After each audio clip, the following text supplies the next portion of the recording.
So இன்னைக்கு நம்ம பண்ண வேண்டியது என்னன்னா, கேட்டால்தான் கிடைக்கும், கேட்டால் மட்டும்தான் கிடைக்கும் என்ற அறிவுரையில நம்ம இன்னைக்கு ஒருத்தருக்கு இந்த ஆப்பர்ச்சுனிட்டியா உங்களுக்கு வேணுமா வேண்டாமா அப்படிங்கிறத உணர்த்துறதுக்கு முன்னாடி நாம அவங்க கிட்ட அந்த ஆப்பர்ச்சுனிட்டி பத்தி முழுமையா சொல்றதுக்கு நாம தயாராயிட்டோமா அப்படின்ற கேள்வியை நம்ம கிட்ட கேட்கணும்.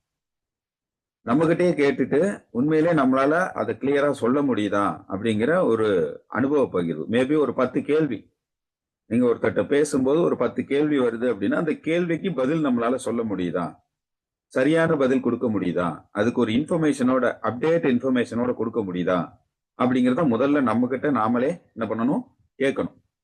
அப்படி கேட்டு நம்மளை கொஞ்சம் மேம்படுத்திக்கிறது. எந்த இடத்துல நமக்கு வீக்கர், இப்போ fully decentralised, crypto crowd funding, affiliate fund raising, ecosystem, இதுதான் நம்மளுடைய ஹைஃபை ஸ்பேஸோட ஒரு திருக்குறள். இது நம்ம பலமுறை சொல்லியிருக்கிறோம். இப்ப இந்த ஃபுல்லி டீசென்ட்ரலைஸ்ட்னா என்ன, அதை பத்தின ஒரு தகவலை நம்ம எடுத்துக்கணும். கிரிப்டோ கிரவுட் ஃபண்டிங் அப்படின்னு சொல்லும்போது கிரிப்டோனா என்ன, கிரிப்டோவுக்கு பின்னாடி இருக்கக்கூடிய பிளாக் செயின் டெக்னாலஜினா என்ன, அது செயல்படக்கூடிய ஸ்மார்ட் கான்ட்ராக்ட்னா என்ன, இதை பத்தின தகவலை நம்ம தெரிஞ்சுக்கணும். அடுத்தது கிரவுட் ஃபண்டிங் துறை. கிரவுட் ஃபண்டிங் துறைனா என்ன, அதுல எத்தனை வகைகள் இருக்கு, ஏற்கனவே சொன்ன மாதிரி நேத்தி கூட அதை பத்தின அறிமுகத்தை பேசணும். ரிவார்டு பேஸ்டு, டெப்ட் பேஸ்டு, ஈக்விட்டி பேஸ்டு, அதுக்கப்புறம் டொனேஷன் பேஸ்டு. நாம சார்ந்திருக்கிற துறை டொனேஷன் பேஸ்டு கிரவுட் ஃபண்டிங். அப்ப இந்த 4வது வகையில என்ன சிறப்பு இருக்கு அப்படிங்கிறத பத்தி நம்ம தெரிஞ்சுக்கணும். 100% டீசென்ட்ரலைஸ்ட் கிரிப்டோ கிரவுட் ஃபண்டிங் பார்த்துட்டோம். Affiliate fund raising ecosystem. இப்போ அஃபிலியேட்னா என்ன, அஃபிலியேட்டுங்கிறது நேற்றுக்கு ஒரு சின்ன ஒரு ஸ்கிரீன் ஷேரிங் பண்ணி ஒரு 2 நிமிட வீடியோ நம்ம குருசாமி அண்ணனுக்கு கொடுத்த விளக்கத்தை அப்படியே ரெக்கார்ட் பண்ணி அதை ஒரு ஸ்கிரீன் ரெக்கார்டிங்கா நம்ம போட்டிருந்தோம் இல்லைங்களா. ஜிபே, போன்பே, அப்புறம் பேடிஎம், இந்த மாதிரி எல்லாம் நமக்கு வரும்போது முதல்ல நமக்கு யாரோ ஒருத்தர் ஒரு லிங்க் அனுப்பியிருப்பார். நீயும் நான் பயன்படுத்திட்டு இருக்கிறேன், நீயும் பயன்படுத்துப்பா அப்படின்னு அந்த லிங்க் மூலமா அவர் என்ன சொல்றாருன்னா ஒரு அறிமுகம் கொடுக்கிறார். அப்ப நாம என்ன பண்ணிருப்போம், அது தேவையா தேவையில்லையா, அந்த ஆப் நமக்கு தேவையா தேவையில்லையான்னு முடிவு பண்றோம். உடனடியா தேவைன்னு நமக்கு தோணுது. ஏன்னா எங்க பார்த்தாலும் கியூஆர் கோட்ல பேமெண்ட் பண்ணுங்க, சில்லறை தட்டுப்பாடு எங்க போனாலுமே இப்ப பாத்தீங்க அப்படின்னா பணம் டிஜிட்டலா மாறினதுனால ஒரு பேருந்து பயணத்துல கூட இப்ப என்ன நடக்குது அப்படின்னா, நீங்க ஜிபேல பே பண்ணுங்க, போன்பேல பே பண்ணுங்க இல்லையா, கியூஆர் முறையில பேமெண்ட் பண்ற ப்ராசஸ் வந்தாச்சு. இது வரைக்கும் நிறைய சண்டைகள்லாம் நம்ம பார்த்திருப்போம். பஸ் பயணத்துல கூட என்னங்க காலங்காத்தால பஸ்ல ஏறி 500 ரூபாய் நோட்டை நீட்டுறீங்க, எப்படி நான் சில்லறையை நான் உங்களுக்கு திருப்பி கொடுக்கறது அப்படின்னு நடத்துனர் கேட்பார் இல்லைங்களா. இனிமேல் அந்த சண்டைக்கு வாய்ப்பு இருக்கா, கியூஆர் கோடு முறையில பேமெண்ட் பண்ணும்போது அது எவ்வளவா இருந்தாலும் அழகா பேமெண்ட் பண்ணிடலாம். சோ அந்த மாதிரியான முறைக்கு மக்கள் மாறிக்கொண்டு இருக்கிறாங்க. இது காலத்தோட கட்டாயம். அப்ப என்னன்னா இந்த டிஜிட்டல் முறையில ஒருத்தரை மாத்துறதுக்கு நாம என்ன பண்றோம், நம்மளோட அறிமுகம், நாம ஒருத்தருக்கு பணம் அனுப்பணும், அவர்கிட்ட ஜிபே இல்ல, நாம என்ன பண்றோம், நம்மளோட ஜிபேல இருந்து என்ன பண்றோம், இன்வைட் லிங்க் அவருக்கு அனுப்பி விடுறோம். நீங்க முதல்ல இந்த ஜிபே ஓபன் பண்ணிக்கங்க, இப்படிதான் ஓபன் பண்ணணும் அப்படிங்கிற ஒரு லிங்க் அவருக்கு போகுது. அந்த இன்வைட் லிங்கை பயன்படுத்தி அவர் அக்கௌண்ட் ஓபன் பண்றாரு. அதுல 1-2 டிரான்சாக்சன் பண்ணும்போது நாம அவரை இன்வைட் பண்ணமே, லிங்க் கொடுத்தோமே, அதை அஃபிலியேட் சிஸ்டம்னு சொல்றாங்க. அப்ப இந்த அஃபிலியேட் சிஸ்டம்ல நீங்க பங்கேற்றதன் காரணமா உங்களுக்கு ஒரு தொகை கிடைக்கும். முதல்ல அது 50 ரூபாயா இருந்துச்சு ஆரம்ப கட்டத்துல. இப்ப கொஞ்சம் கொஞ்சமா அது 21 ரூபாய்க்கு வந்திருக்கு. ஒரு நபரை இன்ட்ரடியூஸ் பண்ணா 21 ரூபாய்கள் உங்களுக்கு கிடைக்கும், இது ஜிபேல இருந்து. சோ இதே மாதிரி இன்னைக்கு 100 பேர் இன்ட்ரடியூஸ் பண்ணிட்டீங்க. உங்களுக்கு யாரோ தெரிஞ்ச ஒரு 100 பேர் இருக்காங்க, அந்த 100 பேர் இன்ட்ரடியூஸ் பண்ணிட்டீங்க. 100 பேருமே பயன்படுத்த ஆரம்பிக்கும் போது 100 × 21 போடுங்க, 2100 ரூபாய் பெருமானம் உள்ள ஒரு வருமானம் உங்களுக்கு வந்தாச்சு. ஏன், அந்த இன்டெலிஜென்ட் ஆப்பர்ச்சுனிட்டியை பயன்படுத்திக்கிட்டீங்க. இது பேரு அஃபிலியேட் சிஸ்டம். இப்ப இன்னைக்கு மீசோ அப்படிங்கிற ஆப், அதே மாதிரி அமேசான், பிளிப்கார்ட், இந்த மாதிரி ஆன்லைன்ல இ காமர்ஸ் இண்டஸ்ட்ரியில ஒரு மனிதனுக்கு இன்னொரு மனிதன் மார்க்கெட்டிங் துறையில உதவி செய்யக்கூடிய அமைப்பு தான், இணை அமைப்புன்னு சொல்லக்கூடிய விஷயம் தான் இந்த அஃபிலியேட்ங்கிற மெத்தட். இப்ப இது ஹைஃபை ஸ்பேஸ்ல எப்படி வேலை செய்யுது, ஹைஃபை ஸ்பேஸ்ல ஒரு விதமா இந்த தொழில்நுட்ப வாய்ப்பை நாம இன்னொருத்தருக்கு எப்படி தெரியப்படுத்தலாம் அப்படின்னா, உலகம் முழுமைக்கும் இருக்கக்கூடிய மக்களை இந்த சிஸ்டம்ல நம்ம கொண்டு வர முடியும். எப்படி கொண்டு வர முடியும், அவங்க நாடுகள் தாண்டி இருந்தாலும், வெவ்வேறு மொழிகள் இருந்தாலும், நம்மளுடைய இன்வைட் லிங்க் அவர் டச் பண்ணாருன்னா நம்முடைய வெப்சைட் ஓபன் ஆகும். அந்த வெப்சைட்ல லாங்குவேஜ் அவர் என்ன லாங்குவேஜோ அந்த லாங்குவேஜ் கம்ஃபர்டபுளா அவர் மாத்திக்கலாம். இப்போ எக்ஸாம்பிள் அவர் சைனால இருக்காருன்னா சைனீஸ் லாங்குவேஜ்ல அவர் படிச்சுக்கலாம். இல்ல அவர் பிரேசில்ல இருக்காரு அப்படின்னா அந்த மாதிரி அந்தந்த இடத்துக்கு ஏத்த மாதிரியான லாங்குவேஜ அவங்க தெரிஞ்சு புரிஞ்சு அருமையா இந்த சிஸ்டம் பத்தி விளங்கி தெரிஞ்சுக்கலாம். அப்போ அதுலயே பாத்தீங்க அப்படின்னா நம்மளுடைய வெப்சைட்லயே FAQ இருக்கு, ஃப்ரீக்வென்ட்லி ஆஸ்க்டு கொஸ்டின். நம்ம மனசுல எதெல்லாம் கொஸ்டின்ஸ் இருக்கோ, கேள்விகளா இருக்கோ, அந்த கேள்வி அங்க கேட்கப்பட்டு அந்த கேள்விக்கு பதிலும் கொடுக்கப்பட்டிருக்கு, தெளிவா கொடுக்கப்பட்டிருக்கு. இதெல்லாம் எப்படி சார் அவருக்கு நம்ம ஒரே வரியில அனுப்புறது அப்படின்னா, அந்த ஒரே வரியில இருக்கக்கூடிய அழைப்பு தான் நம்முடைய அஃபிலியேட் லிங்க். அதனாலதான் இது இந்த சிஸ்டம் அஃபிலியேட் சிஸ்டமா இருக்கு. இந்த அஃபிலியேட் சிஸ்டமா இருக்கிறதுனாலதான் இண்டிவிஜுவல் மெம்பர்ஸ் இதுல பங்கேற்க முடியுங்கிற சாத்தியம் வந்துச்சு. அப்ப இதுக்கு முன்னாடி இந்த அஃபிலியேட் சிஸ்டமா இல்ல அப்படின்னும் போது ஒன்லி NGO அமைப்புகளுக்கு மட்டும்தான் இது பயன்படுற மாதிரி இருந்திருக்கும். அப்ப இன்னைக்கு இண்டிவிஜுவல் மெம்பர்ஸும் பாத்தீங்க அப்படின்னா பங்கேற்கக்கூடிய ஒரு வாய்ப்பை கொடுக்கறது இந்த அஃபிலியேட் சிஸ்டம். அப்ப இதெல்லாம் அந்த அஃபிலியேட் சிஸ்டம்ல இன்னும் அடுத்தபடியா போகும்போது ஆன்லைன்ல நிறைய எஜுகேஷன்ஸ் இருக்கு. அது ஆட்டோமேஷனா எப்படி பண்ணலாம், நாம தானியங்கி முறையில அந்த அஃபிலியேட் சிஸ்டம் எப்படி வேலை செய்ய வைக்கலாங்கிற ஒரு சில மெத்தட்ஸ் எல்லாம் இருக்கு. அதெல்லாம் நமக்கு கத்துக் கொடுக்குறாங்க. அப்படி அந்த வகையில நீங்க ட்ரெயின் ஆயிட்டீங்க, ஒரு பயிற்சி எடுத்துட்டீங்க, புரிஞ்சுக்கிட்டீங்க, தெரிஞ்சுக்கிட்டீங்கன்னா கடந்த ஒரு 3 மாதத்துக்குள்ள மாதந்தோறும் ஆவரேஜா ஏர்ன் பண்ணப்பட்ட தொகை எவ்வளவு தெரியுங்களா? $6,300 ஒரு மாதத்துக்கு $6,300 இந்த அஃபிலியேட் சிஸ்டம் மூலமாக ஏர்ன் பண்ணிக்கிட்டு இருக்காங்க. ஸோ அந்த மாதிரியான மக்கள் நம்ம கூடவே இருக்கிறாங்க. இன்டர்நெட்ல ஒரு 2 மணி நேரமோ 3 மணி நேரமோ தொடர்ந்து வேலை செய்யறாங்க. ஆனா அந்த அஃபிலியேட் சிஸ்டத்துக்கும் ஹைஃபை அஃபிலியேட் சிஸ்டத்துக்கும் ஒரு பெரிய வேறுபாடு இருக்கு. அப்படி அதுக்கு ரெண்டுக்கும் பெரிய வேறுபாடு என்ன தெரியுங்களா? அது ஆக்டிவ் இன்கம், நாம பாசிவ் இன்கம்ல இருக்கிறோம். அது என்ன sir active income, passive income? அந்த அஃபிலியேட் சிஸ்டம்ல $6,200 ஏர்ன் பண்ணியிருக்காரு. அவர் போன மாதம் உட்கார்ந்து ஒரு நாளைக்கு 4 மணி நேரம் ஒர்க் பண்ணியிருப்பாரு. 20 நாட்கள் 30 நாட்கள் வரைக்கும் வேலை பார்த்திருப்பாரு. அதனுடைய ரிசல்ட் தான் $6,200. இன்னைக்கு நாம இதே மாதிரி ஒரு வாய்ப்பை பெற்று நாமளும் அதே மாதிரி இயங்குறோம். மேபி நமக்கு ஒரு $1,000 வந்திருக்கலாம். அதே வேலை மூலமா அது அடுத்த மாதத்திலையும் அதுக்கு அடுத்த மாதத்திலையும் மேபி அடுத்த வருடத்திலையும் கூட இப்ப பண்ண இந்த ஒர்க் மூலமா திரும்ப திரும்ப வருமானம் வரும்போது அது கணக்கு வழக்கு இல்லாத வருமானத்தை கொடுக்கக்கூடிய வாய்ப்பாக இருக்கிறதுனால இது ஒரு முறை செய்யற வேலைக்கு மீண்டும் மீண்டும் வாய்ப்பும் அதன் மூலமாக பணத்தையும் அதே நேரத்துல 5x 15x மல்டிப்ளையராகவும் இது செயல்படுது. அப்ப நம்மளுடைய சிஸ்டம் எந்த ஒரு அஃபிலியேட் சிஸ்டத்தோடையும் கம்பேர் பண்ண முடியாத ஒரு அன்கம்பேரபிள் ஆப்பர்ச்சுனிட்டி. ஸோ அப்படிப்பட்ட இந்த விஷயத்த நம்ம புரிஞ்சுக்கணும். அப்ப நம்ம பார்த்த விஷயம் fully decentralised crypto crowd funding affiliate சிஸ்டம்னு பார்த்திருக்கோம். இதுக்கப்புறம் நம்ம என்ன பார்க்க வேண்டியிருக்கு? Fund rising ecosystem. Fund ரைசிங்னா என்ன? ஒரு தனிப்பட்ட மனிதன் தன்னுடைய ஃபேமிலிக்காக வேலைக்கு போறாரு, வருமானம் சம்பளமாக பெறாரு. இதுக்கு பேர் ஃபண்ட் ரைசிங். அதாவது பிரெட் வின்னர்னு சொல்லுவாங்க. அந்த குடும்பத்தோட பிரெட் வின்னர் அவர் ஒருத்தர் தான் அந்த குடும்பத்துக்காக வருமானம் உருவாக்கக்கூடிய நபர், ஃபண்ட் ரைஸ் பண்ணக்கூடிய நபர். அந்த ஒரு நபரை சார்ந்துதான் அந்த குடும்பமே இயங்கி கொண்டிருக்கும். கல்வியும் சரி, அங்க இருக்கக்கூடிய உணவும் சரி, ஆடையும் சரி, திருவிழா காலத்துக்கான செலவுக்கும் சரி, அந்த ஒரு மனிதனோட வருமானத்தை நம்பியே அந்த குடும்பம் இருக்கும். அப்ப இன்னைக்கு நம்மளுடைய தேவை என்னவா இருக்கு? தேவைக்கு வரக்கூடிய அந்த பணத்தை காட்டிலும் செலவுக்கு தேவைப்படக்கூடிய பணம் பல மடங்கா இருக்கு. அதனால அந்த பற்றாக்குறையை நம்ம எப்படி சரி செய்யறோம்? வருமானத்துக்கு குறைவாக இருக்கும்போது நம்ம கடன் வாங்குறோம். கடன் என்பது எந்த ரூபத்துல வருது? EMI ரூபத்துல வருது. இந்த EMIக்கு என்ன ஒரு எக்ஸ்டென்ஷனா கொடுத்திருக்காங்க அப்படின்னா எலக்ட்ரானிக் மந்த்லி இன்ஸ்டால்மெண்ட் அப்படின்னு சொல்றாங்க. ஆனா அது எழுந்திருக்கவே முடியாத இடம்னு ஒரு புதிய நபர் சொல்றாரு. எழுந்திருக்கவே முடியாத இடமா இருக்கிறது தான் EMI. திரும்ப திரும்ப அது நம்மள அந்த சிலந்தி வலை மாதிரி பிடிச்சுக்கிட்டு விடாது. ஒன்ஸ் EMIல ஸ்டார்ட் பண்ணிட்டோம்னா கார் EMI, வீடு EMI, இன்னும் போன் EMI, என்னென்னலாமா EMIல வந்துகிட்டே தான் இருக்கும்.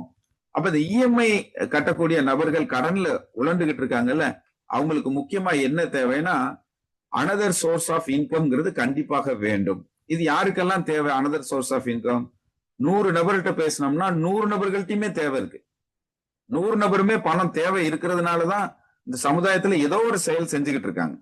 அப்ப நாம என்ன பண்ணலாம்? இது ஒரு ஃபண்ட் ரைசிங் ஈகோ சிஸ்டம் அப்படின்னு சொல்றோம். அப்படின்னா என்ன அர்த்தம்? ஒரு முறை பங்கேற்கும் போது இந்த ஃபண்ட் ரைசிங் செயல்ல நீங்க உங்க வாலெட்டை பங்கேற்க வைக்கிறீங்க. இது தானியங்கி முறையில உங்களுக்காக ஃபண்டை ரைஸ் பண்ற இடத்துல பெறக்கூடிய தகுதியை பெற்றுது. அதாவது அந்த ஃபண்ட் நமக்குள்ளேயும் வரக்கூடிய வாய்ப்பு, நம்மளுடைய வாலெட்டுக்குள்ளேயும் வரக்கூடிய வாய்ப்பை அது ஒரு தானியங்கி முறையை தான் ஈகோ சிஸ்டம்னு சொல்றாங்க. இந்த ஈகோ சிஸ்டம்ங்கிறது நான் சொன்ன மாதிரி தானியங்கி முறையில ஒரு முறை அல்ல, பாசிவ் இன்கமாக திரும்ப திரும்ப நமக்கு வரக்கூடிய ஒரு வாய்ப்பையும் உருவாக்குது. அப்ப அந்த இடத்துல நம்மளுடைய வாலெட்டை பங்கேற்க வைக்கிறது, ஒரு பார்ட்டிசிபெண்டா கலந்துக்க வைக்கிறது தான் நம்முடைய கடமை. அப்ப அந்த கடமைக்கு நம்ம என்ன செய்யலாம், உடனடியா நம்மளுடைய வாலெட்டை கிரியேட் பண்ணி அதனுடைய அந்த 12 வார்த்தைகளை நாம வந்து ப்ராப்பரா எழுதி வச்சுட்டு அந்த வாலெட் என்ன பண்ணணும், உடனடியா நம்மளுடைய இன்வைட் லிங்க், யாரு நம்மளுக்கு அந்த வாய்ப்பை கொடுத்தாரோ அவருடைய இன்வைட் லிங்க் வழியா ரெஜிஸ்டர் பண்ணணும். ரெஜிஸ்டர் பண்ண உடனே இந்த சிஸ்டம் என்ன சொல்லுது, அஃபிலியேட் லிங்கை கொடுத்துருது. நீங்க ஒரு இன்ஆக்டிவ் டோனர் லிங்கை யூஸ் பண்ணிக்கலாம். அப்ப அது மூலமா பணமே இல்லாத ஒரு நபர் கூட, ஒரு மாணவரா இருக்கலாம், ஒரு ஹவுஸ் ஒய்ஃபா இருக்கலாம், முதலீடு இல்லாத வருமானமாக நீங்க உங்க முயற்சியை முதலீடு பண்ணுங்க. உங்களுடைய முயற்சியில முதல் ஸ்டெப் என்னன்னா லேர்னிங், கலந்துக்கிறது, கத்துக்கிறது. அதை கத்துக்கிட்டீங்க அப்படின்னா நீங்க எடுக்கிற முயற்சியில ஒரு நாளைக்கு 2 மணி நேரம் ஹைஃபை ஸ்பேஸ் சார்ந்த மீட்டிங்க கவனிக்கலாம். 1 மணி நேரம் வந்து யூடியூப்ல கவனிக்கலாம், இல்ல வந்து 1 மணி நேரம் ஜூம் மீட்டிங்ல கவனிக்கலாம். என்னெல்லாம் சொல்லப்பட்டிருக்கு, இந்த சிஸ்டம் சார்ந்து என்னெல்லாம் சொல்லப்பட்டிருக்கோ அதை ஒரு குறிப்பு எடுத்துக்கலாம். அப்படி அந்த குறிப்பை எடுத்துக்கிட்டு செயல்படும் போது தன்னுடைய தனித்திறமைன்னு ஒண்ணு இருக்கும்ல, அது ஒருத்தட்ட பேசுற விஷயமா இருக்கலாம், ஒருத்தட்ட இந்த விஷயத்த யாருக்கிட்ட எப்படி சொல்லணுங்கிற விதமா இருக்கலாம். இதுல யாரெல்லாம் பங்கேற்க முடியும்னு பார்த்தா சமுதாயத்துல இருக்கிற எல்லார்கிட்டையும் நம்ம பேசலாம். சோ இது வந்து இந்த ஃபண்ட் ரைசிங் ஈகோ சிஸ்டமா இருக்கு. அப்ப இத்தனை விதத்திலையும் நாம ஒரு சின்ன சின்ன குறிப்புகளாக நம்ம எடுத்துக்கொண்டுட்டு இதை பத்தின தகவலை இன்னொருத்தட்ட சொன்னா போதுங்க.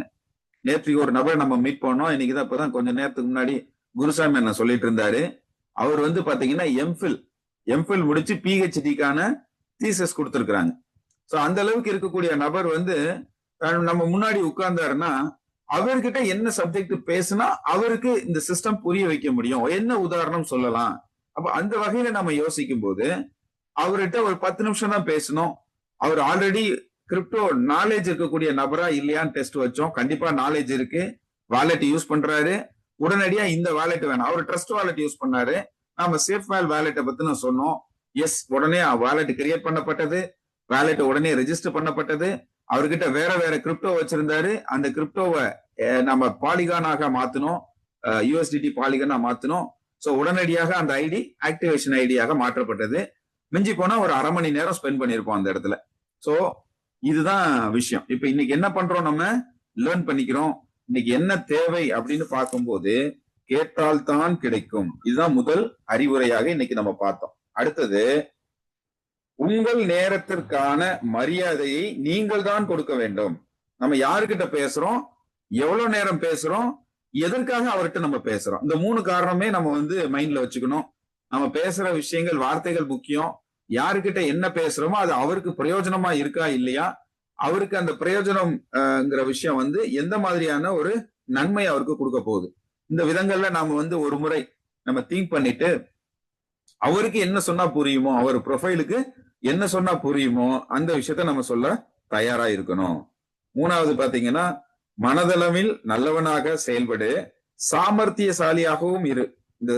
இந்த காலகட்டத்துக்கு சாமர்த்தியசாலியாக இருந்தா மட்டும்தான் ஜெயிக்க முடியும். அப்ப இந்த காலகட்டத்துக்கு நான் உப்பு விற்க போனா மழை பெய்யுது, நான் வந்து பொறி விற்க போனா காத்தடிக்குது, இப்படி பிலாசபி பேசி நான் அதை பண்ணேன் எனக்கு ஒரு பிரச்சனை ஆயிடுச்சு, இதை பண்ணேன் ஒரு பிரச்சனை ஆயிடுச்சுன்னு இல்லாம தீதும் நன்றும் பிறர் தர வரோம். நமக்கு இருக்கக்கூடிய நன்மையையும் நமக்கு இருக்கக்கூடிய தீமையும் நாம தான் உருவாக்கிக்கிறோம். இந்த புரிதல் வந்துருச்சுனாலே நாம் ஒரு சாமர்த்தியசாலியாக செயல்படுவோம். மற்றவர்களுக்கு உதவி செய்யக்கூடிய ஒரு அமைப்புக்குள்ளதான் இருக்கும். 100% யாருக்கும் எந்த இடத்துலயும் தீங்கு ஏற்பட வாய்ப்பே கிடையாது. ஹைஃபை அச்சயம் அந்த மாதிரி உருவாக்கப்பட்டிருக்கு. ஹைஃபைங்கிற சிஸ்டம் வந்து ஒரு அருமையான டூல். இந்த டூலை பத்தி நாம புரிஞ்சுக்கிட்டு இந்த டூல் உங்க வாழ்க்கையில எப்படியெல்லாம் உங்களுக்கு சப்போர்ட் பண்ண போகுதுன்னு சொல்ல தெரிஞ்சா போதும். அடுத்ததா வந்து பாத்தீங்கன்னா, எந்த வயதானாலும் சரி கற்றுக்கொண்டே இரு. இது அடுத்த அறிவுரை. ஆமா, நிச்சயமா. ஏன்னா 75 வயசுலயும் கூட இன்னைக்கு தொழில்நுட்பம் தேவைப்படுது. பட்டன் போன்ல இருந்து ஸ்மார்ட் போனுக்கு 100% மாறியே தீரணுங்கிற கட்டாயத்துக்குள்ள வந்தாச்சு. அந்த காலகட்டத்துக்குள்ள நம்ம வந்துட்டோம். இன்னும் சற்று ஏறக்குறைய 1 வருடம் 2 வருடத்துல இந்த டோட்டல் பேங்கிங் சிஸ்டமும் மாற இருக்கும்போது இந்த தொழில்நுட்ப உலகம் வந்து XRP அப்படின்னு சொல்லக்கூடிய ஒரு தொழில்நுட்பத்துல பேங்கிங் செக்டார்ல நிறைய மாற்றங்கள் வரப்போகுது. அப்போ அந்த பேங்கிங் செக்டார்ல அந்த மாற்றம் வந்துருச்சுன்னா ஒரு ஆட்டோமேஷன் நடக்கும். இந்த ஆட்டோமேஷன் வந்துருச்சுன்னா பேங்க்ல ஒரு 20 பேர் ஒரு 10 பேர் வேலை செய்யறாங்கன்னு வச்சுக்கலாம். இந்த 10 பேர்ல ஒரு நபரோ 2 நபரோ அந்த டோட்டல் பேங்கிங் சிஸ்டத்துக்கும் 2 நபர் இருந்தா போதுங்கிற ஒரு சூழ்நிலை ஏற்பட போகுது. அப்ப அந்த மாதிரி ஒரு சூழ்நிலை ஏற்படுறதுக்கு முன்னாடி பேங்கிங் செக்டார்ல இருக்கக்கூடிய அத்தனை நபர்களுக்கும் அந்த அவேர்னஸ் நிச்சயமா அவங்கள்ட்ட இருக்கும். நாம அதை வந்து என்ன பண்றோம், இந்த சிஸ்டம் வழியா இப்படி எல்லாம் இருக்கு, இதுல மாற்றம் வருது, இதுல நம்ம பங்கேற்கும் போது நமக்கு இந்த மாதிரியான ஒரு ஃபண்ட் ரைசிங் செயலும் நமக்கு கிடைக்குது, நமக்கு கிடைக்கக்கூடியது டிஜிட்டல் அசெட் அப்படின்றத நம்ம அவங்களுக்கு புரிய வைக்கணும், தெரிய வைக்கணும் இல்லைங்களா. இன்னைக்கு நிறைய உதாரணங்கள் சொல்லப்பட்டது. டிரைவர் இல்லாம கார் ஓட ஆரம்பிச்சாச்சு. அப்ப டிரைவர் தொழில் ஒரு குறிப்பிட்ட காலத்துல குறைஞ்சு போயிடும் இல்லைங்களா. அப்ப டிரைவரா இருக்கிறவர் என்ன பண்ணணும், இன்னைக்கே உடனடியாக அப்டேட் ஆகி தன்னுடைய பயணத்துல ஒரு சின்ன மாற்றத்தை ஏற்படுத்தணும். என்னைக்கு வேணாலும் நம்முடைய தொழில் பாதிக்கப்படலாம், இன்னையில இருந்து நாம என்ன பண்ணலாம், இன்னொரு சோர்ஸ் ஆஃப் இன்கம் உருவாக்கிக்கணும் அப்படின்னு அவருக்கு தோண வைக்கணும், நாம புரிய வைக்கணும், தெரிய வைக்கணும். நமக்கு என்ன இன்ஃபர்மேஷன் தெரியுமோ அதை சொல்லி சரியான விதத்துல புரிய வைக்கணும். இன்சூரன்ஸ் ஏஜென்ட் இருக்காங்க, இன்சூரன்ஸ் ஏஜென்ட் எல்லாமே ஒர்க் பண்ணிக்கிட்டு இருக்காங்க, மேனுவலா ஒர்க் பண்ணிட்டு இருக்காங்க. கொஞ்சம் கொஞ்சமா சிஸ்டமேட்டிக்கா அடாப்ட் ஆயிட்டு இருக்காங்க. அவங்களுக்காக தனியா ஒரு ஆப் கொடுக்கப்பட்டிருக்கு. முன்னாடி எல்லாம் வந்து பாத்தீங்கன்னா கால்குலேட்டர்ல கால்குலேட் பண்ணி சொல்லுவாங்க உங்களுக்கு என்ன பிரீமியம் அப்படிங்கிறது. ஆனா இன்னைக்கு அவங்களோட வயது என்ன, அவங்க எந்த ஜியோ லொகேஷன்ல இருக்காங்க, பின்கோடு என்ன, இதை பதிவு பண்ணாலே அவருக்கான பிரீமியம் உடனடியாக காட்டப்படுது அந்த ஆட்டோ சிஸ்டம் மூலமா. இப்ப அது தானியங்கி முறைக்கும் வந்தாச்சு. ஒரு வாட்ஸ்அப் ஆட்டோமேஷன் என்ன சொல்லுதுன்னா, ஹைஃபை சிஸ்டம் மாதிரி ஒரு ஆட்டோமேஷன் இன்சூரன்ஸ் துறையிலயும் வந்தாச்சு. அது என்ன சொல்லுதுன்னா, ஹாய் அப்படின்னு ஒரு மெசேஜ் இந்த நம்பருக்கு அனுப்பிச்சா போதும், உங்களை நாங்க முழுவதுமா 100% வழி நடத்துறோம் அப்படின்னு சொல்லுது. ஹாய்னு ஒரு மெசேஜ் போட்டா உடனே அது நம்மளுடைய பேரை சொல்லுது, நம்மளுடைய வயது என்னன்னு கேக்குது, அந்த இன்புட் எல்லாம் வாங்கிட்டு அது நமக்கு தேவையான பிளானோடைய டீடைல்ஸ வீடியோவா கொடுக்குது. வீடியோவை பார்த்து முடிச்சு அதுல இருக்கக்கூடிய டவுட் கேட்டா அந்த டவுட்டுக்கான கிளாரிட்டியும் கொடுக்குது. கொடுத்து முடிச்சதுக்கு அப்புறம் இந்த பிளானை நீங்க எங்க கிட்ட எடுத்துக்கிட்டீங்கன்னா இந்த ஆஃபர் இருக்குன்னு ஆஃபரையும் சொல்லுது.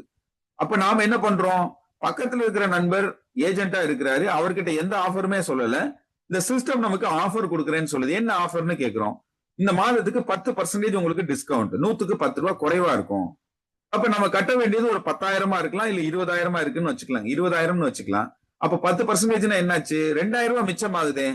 சரி போடு, ஆன்லைன்லயே போடு. ஆன்லைன்லயே அந்த பாலிசியை என்ன பண்றாரு, அவர் பேமெண்ட் கொடுத்து ஆட்டோமேட்டிக்கா அந்த ஒரு 10 நிமிஷத்துல அந்த பேமெண்ட் கொடுத்து டோட்டலா அந்த பாலிசியே விற்கப்பட்டுருச்சு. இந்த ஏஜென்சி இப்ப வந்து ரீப்ளேஸ் பண்ணப்பட்டுருச்சா தொழில்நுட்பம் மூலமா. அப்ப ஏஜென்ட்டா ஒர்க் பண்ணிட்டு இருக்கிறவங்களுடைய போராட்டம் என்பது மிக பெருமளவுல உயர்ந்து கொண்டு வருது. ஒரு குறிப்பிட்ட காலத்துல கம்பெனி என்ன நினைப்பாங்க, அதுதான் ஆட்டோமேட்டிக்கா சேல் நடக்குது, உங்களுக்கு எதுக்கு 35% ஏஜென்சிக்கு கமிஷன் கொடுக்கணும், அது ஏன் 20% குறைக்க கூடாது, கஸ்டமருக்கு நாம டிஸ்கவுண்ட் கொடுத்தோம்னா தானே வரும் அப்படின்னும் போது 35% வாங்கிக்கிட்டு இருந்த ஏஜென்ட் இன்னைக்கு 20%ல ஒர்க் பண்ண வேண்டிய கட்டாயத்துக்குள்ள தள்ளப்படுவார். அப்ப இதெல்லாம் வந்து நாம அவேர்னஸா எடுத்துக்கிட்டு என்ன பண்ணணும், அந்த ஏஜென்சில இருக்காங்க பாருங்க, இன்சூரன்ஸ் ஏஜென்ட் கணக்கு எடுத்தீங்கன்னா உங்க தெருவில் கணக்கு எடுத்தீங்கன்னா கூட இன்னைக்கு ஒரு 15 பேர் 20 பேர் இருப்பாங்க. அவங்களுக்கெல்லாம் இன்னைக்கு தொழில்நுட்பத்துக்கு ஏற்ற மாதிரி நீங்க மாறிக்கணும். ஏற்கனவே பண்ணிட்டு இருக்க அந்த ஒர்க்கோட சேர்த்து ஒரு மணி நேரம் இந்த ஹைஃபை சிஸ்டம் நீங்க கடைபிடிச்சீங்கன்னா கத்துக்கிட்டீங்கன்னா எதிர்கால மாற்றத்துல நீங்க நிச்சயமா உங்களுக்கு எந்த ஒரு பெரிய பாதிப்பும் வராம ஒரு சோர்ஸ் ஆஃப் இன்கம் நீங்க உடனடியா ரெடி பண்ணிக்கலாம் அப்படின்னு நம்ம அவேர்னஸ் கொடுக்கணும். இது காலத்தோட கட்டாயம் மாறித்தான் ஆகணும். எந்த வயதா இருந்தாலும் கத்துக்க தயாரா இருக்கணுங்கிறதான் இன்றைக்கான அறிவுரையாக நாம கேட்டோம்.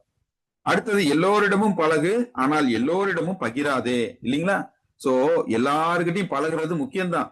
ஆனா யாரு எந்த மாதிரியான ஒரு ரிப்ளை கொடுக்குறாங்களோ அதை ஐடென்டிஃபை பண்ண தெரியணும். அவர் நம்மளுடைய பகிர்வு கொடுக்கக்கூடிய இடத்துல பயன்படுத்தக்கூடிய வார்த்தையை கவனிக்கணும்.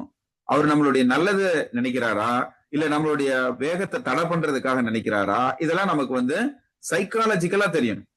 இதுக்கெல்லாம் நம்ம எப்போ எங்க போய் நம்ம கத்துக்க போறோம், ஸ்கூல்லயும் காலேஜ்லயும் நமக்கு சொல்லி கொடுக்குறாங்களா, இல்ல ஸ்கூல்லயும் காலேஜ்லயும் புத்தகத்துல என்ன இருக்கோ அதைத்தான் சொல்லி கொடுக்குறாங்க.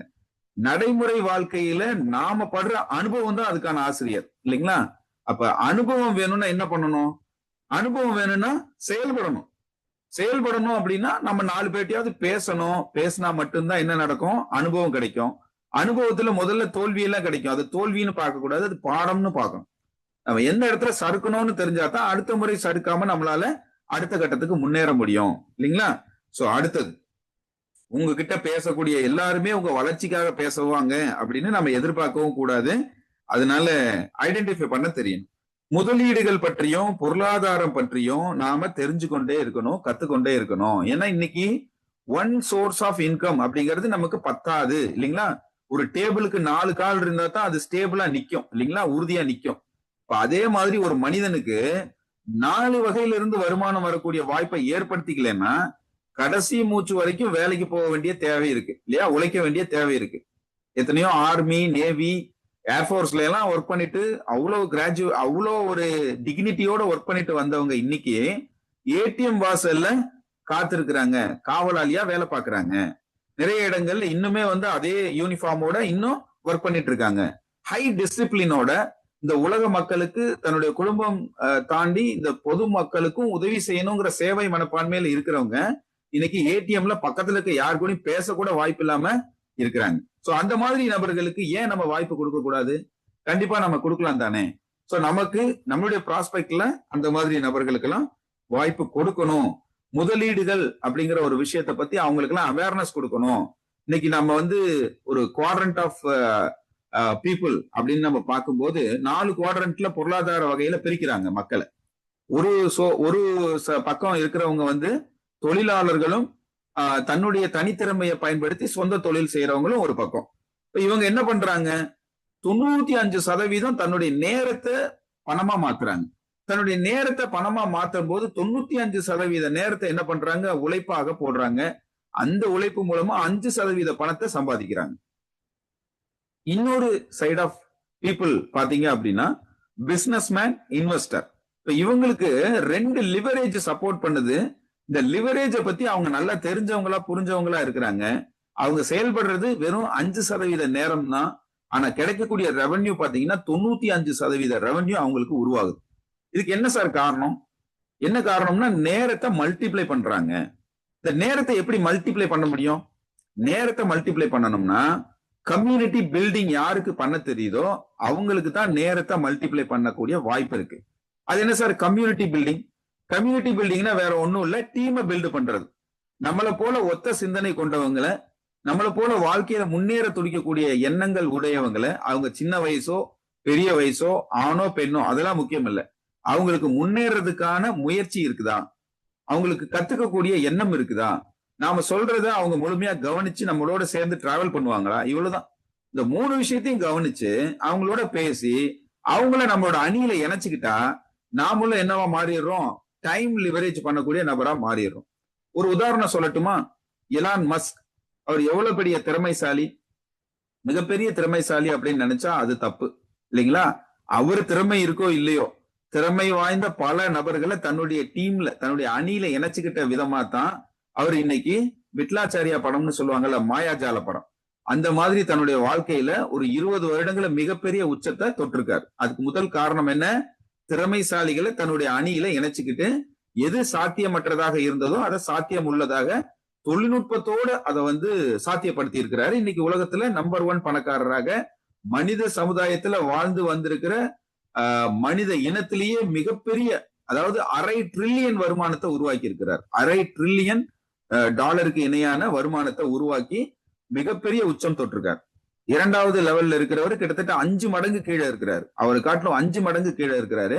சோ என்ன பயன்படுத்தி இருக்கிறாரு? தொழில்நுட்பத்தினுடைய வாழ்க்கையில பயன்படுத்தி இருக்காரு. அது மட்டுமல்ல, டைம் லிவரேஜ் பத்தி முழுமையா புரிஞ்சு வச்சிருக்காரு. அதே மாதிரி இன்வெஸ்டர்ங்கிற இன்னொரு ப்ராசஸ், அந்த சைட்ல இருக்க இன்னொருத்தர் பேர் இன்வெஸ்டர்.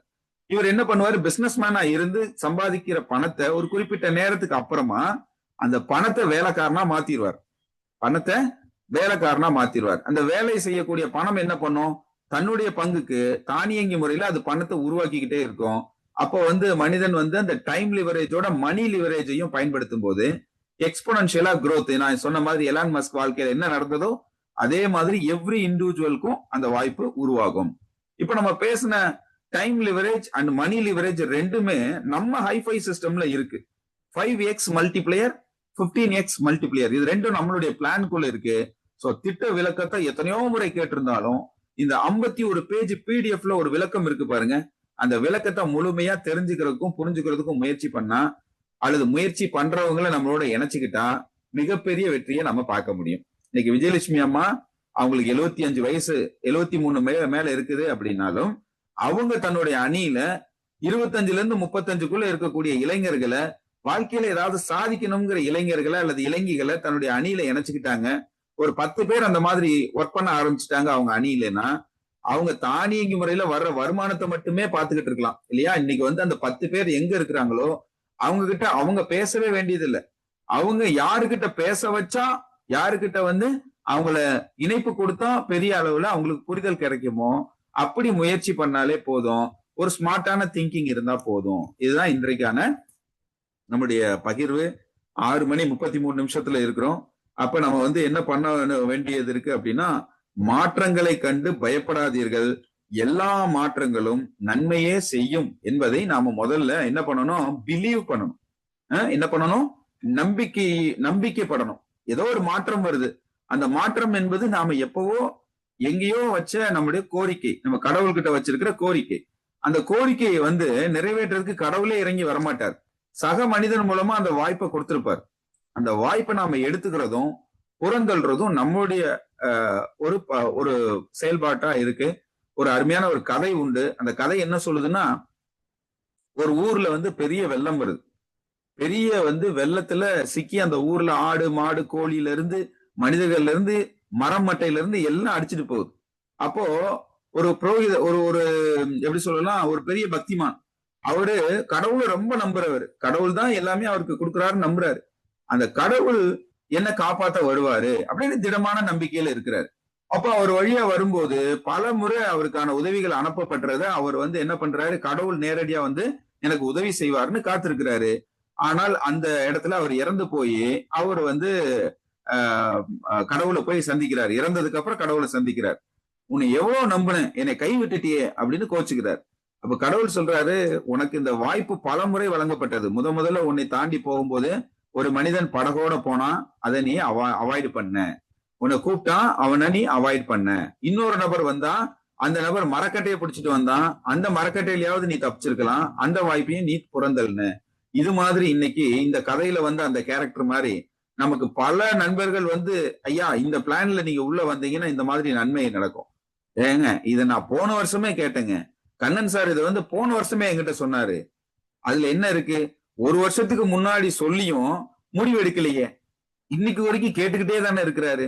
கண்ணன் சார் இந்த ஒரு வருஷத்துல $15,000 ரிசீவ் பண்ணிட்டாரு சார் இந்த வாய்ப்புல.